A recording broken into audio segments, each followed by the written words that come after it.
नमस्कार, मैं नीरज कुमार। आप देख रहे हैं बिहार एक नई सोच न्यूज़। आप सब लोग जानते हैं कि 21 तारीख जो है भारत बंद करने का आह्वान किया गया है आज पूरे देश में। और हम जब आ रहे थे तो कहीं चौक चौराहे सारा चीज़ जो था पूरा बंद पड़ा हुआ था। आज यहाँ देख सकते हैं कि बैनर लेकर तमाम सारे लोग जो है भारत बंद करने का आह्वान किया गया है। और ये भारत बंद करने का जो है असर क्यों हुआ और क्यों भारत बंद करना पड़ रहा है इन लोगों को, तो भारत बंद करने का है कि सुप्रीम कोर्ट का एक ऑर्डर आता है क्रीमी लेयर को लेकर। जो दलित समाज के लोग हैं उसमें ही क्रीमी लेयर जो है 8 लाख से जिसको ज़्यादा रुपया है उनको आरक्षण नहीं दिया जाएगा। तो इन्हीं सब मुद्दे पर हम बात करेंगे, विचार करेंगे। हमारे साथ गौतम जी इधर भीम आर्मी जी के हैं और तमाम सारे लोग हैं। हम सब चीज़ पे बारी बारी से बात करेंगे।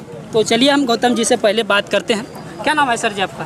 गौतम कुमार प्रीतम। तो क्या उद्देश्य है, क्यों भारत आपको बंद करना पड़ा सर जी? देखिए, ये जो भाजपा की सरकार केंद्र में आई है और कुछ जो दलितों पिछड़ों का भी लोग उनके साथ शामिल है, ये भाजपा जब से आई है बात हिंदू मुसलमान का करता है, लेकिन हमला सबसे ज़्यादा अगर करता है तो वो दलित पिछड़ों पर करता है। आप देखेंगे 2018 में इसी सुप्रीम कोर्ट के द्वारा भाजपा ने खेल खेला और SC ST का जो एक्ट है, उनका संवर्धन एक्ट जो है, उसको ख़त्म करने के लिए, उसको ख़त्म करने का क्या है, उन्होंने कहा कि अरेस्ट के साथ बाद होता है जांच, लेकिन वो हाई कोर्ट सुप्रीम कोर्ट ने कहा कि नहीं, पहले जांच होगा और बाद में गिरफ्तारी होगी।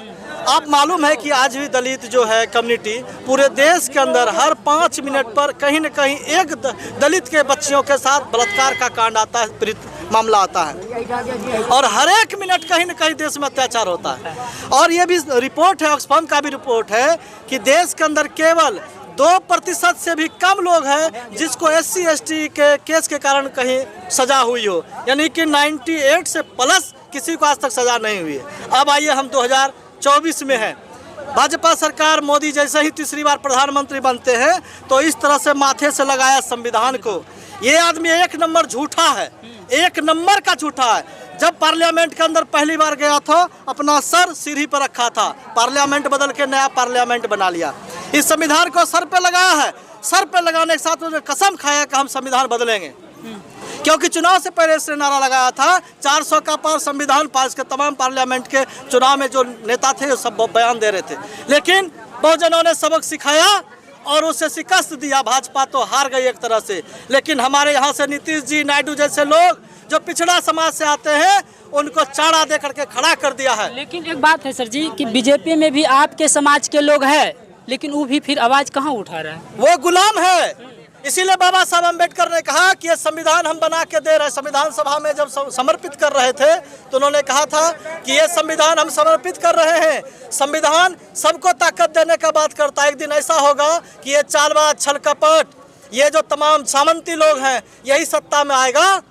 तो इसी में अधिकार दिया गया है आर्टिकल 19 का कि अपना जन अधिकार के लिए हम सड़क पर उतरेंगे, आंदोलन करेंगे। और इस देश में जो हुक्मरान है वो गलत फहमी में है कि ये पार्लियामेंट हमारा निर्णय नहीं करेगा, ये जो सर्वोच्च न्यायालय वो हमारा निर्णय नहीं करेगा। इस मुल्क का अंतिम निर्णय इसी सड़क को संसद बनाने वाले यहाँ की जनता करेगी, ये तय है।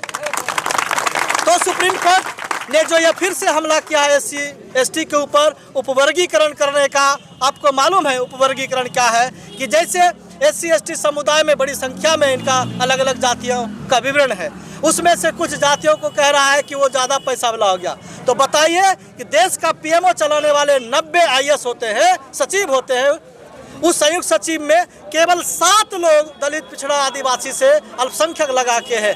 आज भी 83% केवल सवर्ण जाति का लोग है और भाजपा कुल मिला के सवर्णों का संरक्षक पार्टी है। इसलिए वो अभी लेटरल एंट्री के माध्यम से 90 लोगों का संयुक्त सचिव, डायरेक्टर जैसे पदों पर बहाली पूर्व में कर चुका है। अभी 4 दिन पहले 45 लेटरल एंट्री से बहाली लेने का बात किया, जिसमें संयुक्त सचिव, भारत सरकार का संयुक्त सचिव, ये साधारण बात नहीं है। एक IS बनता है, ट्रेनिंग लेता है, BDO SDO बनने के बाद DM बनता है, तब वहाँ पहुँचता है। ये डायरेक्ट कॉर्पोरेट घरानों से, और उसमें साफ साफ है कि इसमें आरक्षण, किसी प्रकार का आरक्षण नहीं चलेगा। तो ये किया। अभी कल ही जो है कृषि अनुसंधान में और शिक्षा में 368 सीटों की बहाली की गई है, उसमें भी लिखा गया है कि इसमें किसी भी प्रकार का हम आरक्षण नहीं देंगे। जब आरक्षण नहीं देंगे तो इसको लेटरल एंट्री से बहाली करेंगे। इसके लिए कोई परीक्षा नहीं होगा, प्रधानमंत्री की निगरानी में कमेटी बनेगी और चयन कर लेगा। आपको मालूम होना चाहिए इस देश में जो बिरला जी इस लोकसभा के अध्यक्ष हैं, उनकी बेटी भी इसी लेटरल एंट्री के माध्यम से डायरेक्ट IAS बनाया गया। उनको शर्म नहीं आता है और हमारे आरक्षण को कहता हमारा भीख है। ये मुल्क हमारा, ये देश हमारा है। बार बार मैं कहता हूँ कि अगर इसने हमने सड़क बनाया है तो देश का जो पार्लियामेंट का पिलर है वो भी हमने बनाया है। अगर हमने नाला बनाया है तो देश का मंदिर में ईंटा जोड़ने वाला भी हमारा ही लोग है। हमारे ही लोगों को आप आरक्षण के खिलाफ बात करते हैं, हमारे ही लोगों का अपमान करते हैं, रोज गाली देते हैं, जाति सूचक गाली देते हैं, नीच कहते हैं। तो ये लड़ाई जो है लगातार बहुजन लड़ रहा है। चलिए, मेरा एक और सवाल है, कुछ लोग पूछते हैं कि आरक्षण क्यों जरूरी है, इन जाति को आरक्षण क्यों दिया जाए, उन जाति को आरक्षण क्यों दिया। इंसान एक तरह से होता है, लेकिन मैंने सुना था और खबर भी चला था कि आरक्षण जरूरी क्यों है, ये बताइए। देखिए, हम जो भारत में रहते हैं, इस देश में जाति है कि नहीं है? जिनको बिल्कुल जाति, तो किसी को जाति नाम पर कहेगा है डोम चमार उधर रो, साफ साफ बोलता है, गाली देता है। तो हम कहीं संस्कार ला जरा डोम चमार तो साधारण लगे, मतलब इस तरह से बात कहता है। ये क्यों कहता है? आप मुस्लिम समाज में भी जाइएगा तो वहाँ भी देखिएगा हंसला करता कैसे गुजरात दुनिया की तरह। मतलब इस देश के अंदर जाति सच्चाई है और जाति के नाम पे जब किसी को घृणा कर रहे हैं, आप बगल में कुर्सी नहीं दे सकते हैं, उनको बैठने का स्थान नहीं देना चाहते हैं, तो आप पार्लियामेंट में कैसे पहुंचने देंगे? और हमारा लोग पार्लियामेंट में नहीं होगा, सर्वोच्च न्यायालय उच्च न्यायालय में नहीं होगा, विधानसभा में नहीं होगा, तो हमारी बात को कौन उठाएगा? आज सड़क पर जो आंदोलन हो रहा है, तमाम बहुजन समाज के लोग हैं, उसमें कोई कितना पढ़ा लिखा है? केवल 12% इस देश के जो बहुजन समाज है वो इंटर पास कर पाते हैं। मतलब आज भी 88% हमारा समाज इंटर भी पास नहीं कर पाता है। वो देश की इतनी बड़ी बड़ी गहन बात कैसे समझेगा? हमारा देश का जो नागरिक है, हमारा जो बहुजन समाज स्कूल नहीं जाने देता है। आज भी मालूम है ना कि बाबा साहब अम्बेडकर को स्कूल में पढ़ने नहीं दिया, बाहर पढ़ा है। तो ये दंश आज भी है। आज भी बिहार में बेटी के साथ बलात्कार हो रहा है और घिनौना तरीके से हो रहा है। उसको टीवी में कम दिखाया जा रहा है। बंगाल में हुआ है, चूंकि यहाँ भाजपा और जदयू की सरकार है तो वो स्ट्रीम मीडिया में नहीं दिखा रहा है। बंगाल का न्यूज़ घर की एक महिला समझ गई, जान गई, और ये न्यूज़ को नहीं दिखा रहा है। ये क्या है इस देश के साथ? ये मालूम है भाजपा हमेशा झूठी सरकार है, भाजपा बड़का झूठ पार्टी है। और इसलिए आज हम लोग ये जो आरक्षण है, जाति के नाम पर जब किसी के साथ भेदभाव हुआ है तो उनको SC में रखा गया, जिसको समाज से बहिष्कार कर दिया, शिक्षा से बहिष्कार कर दिया, संपत्ति से बहिष्कार कर दिया, वो आदिवासी समाज है। और जो अन्य पिछड़ा वर्ग है, जिसको आर्थिक रूप से शैक्षणिक रूप से पिछड़ा है, उनको भी अन्य पिछड़ा वर्ग में रखा गया, जिसको OBC कहते हैं, उसमें भी EBC है।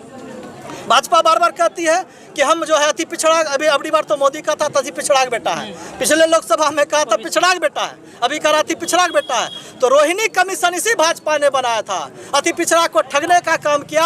आज तक रोहिणी कमीशन का क्या रिपोर्ट है, जारी नहीं किया है। तो ये सारे चीज़ का उद्भेदन करने बिहार में जाति गणना हुआ। हम लोगों ने जाति जनगणना का सवाल पिछले 20 साल से उठा रहे हैं। बिहार में जब महागठबंधन की सरकार बनी, देखिए दो पिछड़ा जब मिला, जब बहुजन एक साथ मिला तो बिहार में जाति गणना हुई। भाजपा ने उसे भी रोकने का काम किया, हाई कोर्ट से स्टे लगाया, बात आगे बढ़ी और सुप्रीम कोर्ट से हमारी जीत हुई। लेकिन जैसे ही हमारा भाजपा और जदयू का गठबंधन हुआ, हमारा 65% पर वज्र गिरा। हाई कोर्ट ने इसे ब्रेक कर दिया, सुप्रीम कोर्ट ब्रेक कर दिया। EWS पर काहे नहीं ब्रेक है भैया? संविधान में सवर्णों को आरक्षण देने का, उसके साथ कौन भेदभाव हुआ है? कोई भेदभाव। सवर्णों को तो बाबा कहते हैं, पैर छूते हैं, और इस देश का राष्ट्रपति प्रधानमंत्री अपना सर उसके पैर में रख देता है। ये बहुत घिनौना अपराध है। लेकिन बेशर्मों को शर्म कब आएगा? इसलिए हम लोगों का मांग है, ये सब बेशर्म है।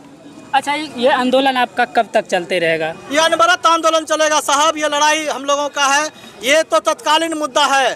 भाजपा को और जितना भी इस तरह के कॉरपोरेट शक्ति हैं, जो लोग इस देश में सामंतवाद लाना चाहते हैं, उन सब से हमारी लड़ाई है। और भाजपा उसका शीर्ष नेता है, नेतृत्व करता है, इसलिए लड़ाई उनके साथ निश्चित रूप से। चलिए, और लोगों से हम